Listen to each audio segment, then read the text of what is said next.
मैं doctor Prabhavati Sinha, BHMS।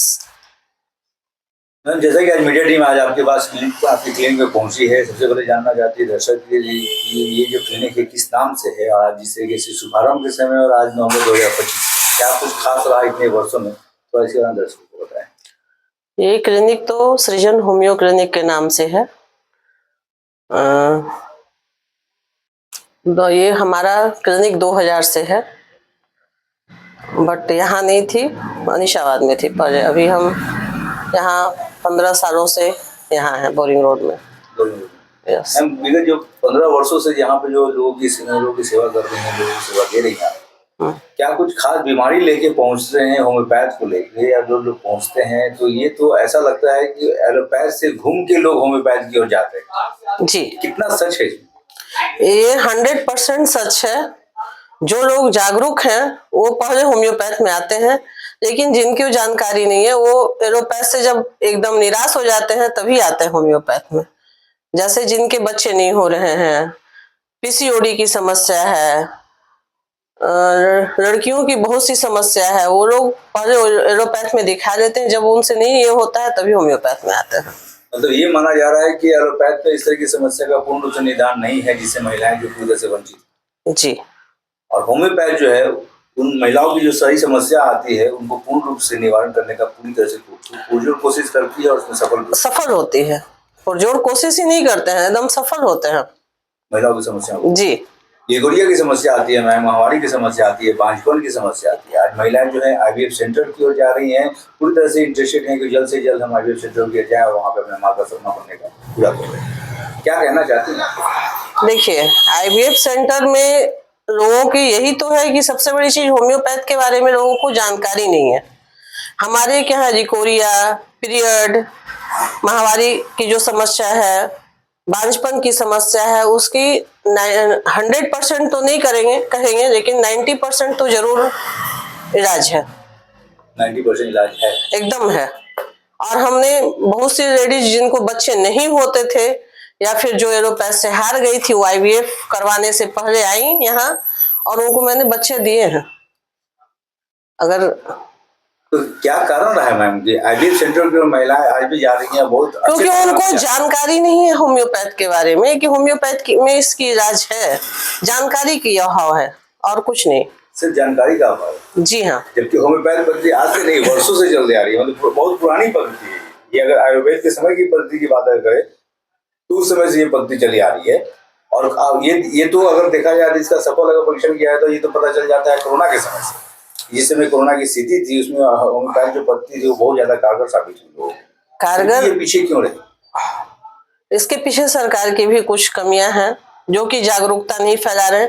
अभी हम लोग जैसे हम खुद अवेयरनेस प्रोग्राम करवाते हैं होम्योपैथ पे, लेकिन अभी भी हमें पूरा मौका नहीं मिला है कि हर जगह हम जाके करवाएं, लेकिन कोशिश कर रहे हैं कि अवेयर करें लोगों को होम्योपैथ के बारे में।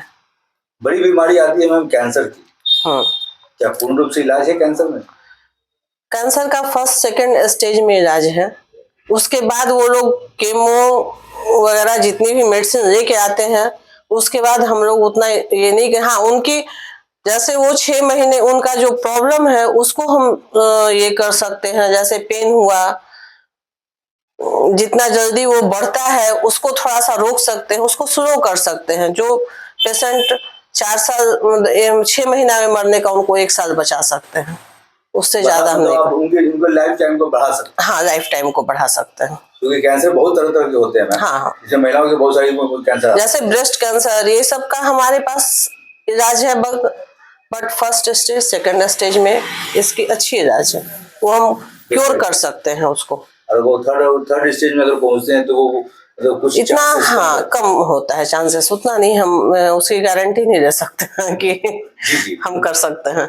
लेकिन ये है कि भाई अगर फर्स्ट स्टेज में आता है उसकी लाइफ टाइम को बढ़ा सकते हैं। उनको पेन बहुत होता है, उनको पेनलेस ये कर सकते हैं। अगर नॉर्मल अगर देखा जाए कि जिस तरह से अभी सर्दी का मौसम भी आने वाला है, ऐसे मौसम में सर्दी खांसी बुखार तो नॉर्मल ही होता है लोगों को। ऐसे में होम्योपैथ पद्धति जो है वो किस तरह से कारगर साबित होगी और होती है जो लोगों को बड़ी बेहतर निजात दिलाता है होम्योपैथ से?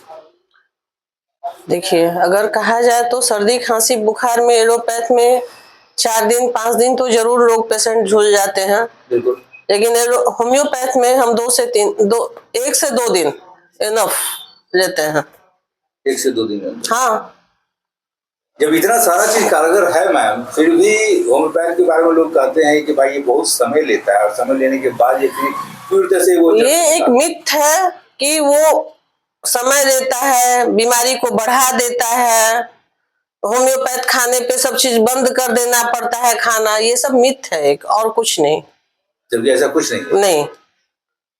लेकिन कुछ बीमारियों को लेकर तो कुछ समय लगता है ना। हाँ, स्किन डिजीज में लगेगा, आपका पेन का प्रॉब्लम है उसमें लगेगा, आप और सारी बीमारियों में, अब सर्दी बुखार है, किसी को डायरिया है, वोमिटिंग है, उसमें अगर टाइम लगेगा तो पेशेंट तो कोलैप्स कर जाएगा। बिल्कुल। तो फिर वो कैसे हम कहेंगे टाइम, हम तो क्या ये होम्योपैथ जादू कर देता है कि मैम किसी तरह का डायरिया किस तरह का पोजीशन होती है तो वो फिर होम्योपैथ जादू करती है? फिर कभी कभी तो जादू हो जाता है हमारे क्या। जादू हो जाता है। यस। ऐसे तो डायरिया वोमिटिंग के पेशेंट को अगर कोलैप्स की भी स्थिति में है तो हम एक खुराक देके उसको बचा सकते हैं, 1 डोज। 1 डोज देके भी आप बचा सकते हैं। यस। और क्या क्या नहीं दिखाया जाता तो जो है स्लैमर चढ़ाया जाता है, प्लाज्मा घट जाता है, तो उस चीज को कैसे मेंटेन कर सकते हैं और क्या उस वक्त ये जो है होम्योपैथी की दवा जो है काम आ सकती है?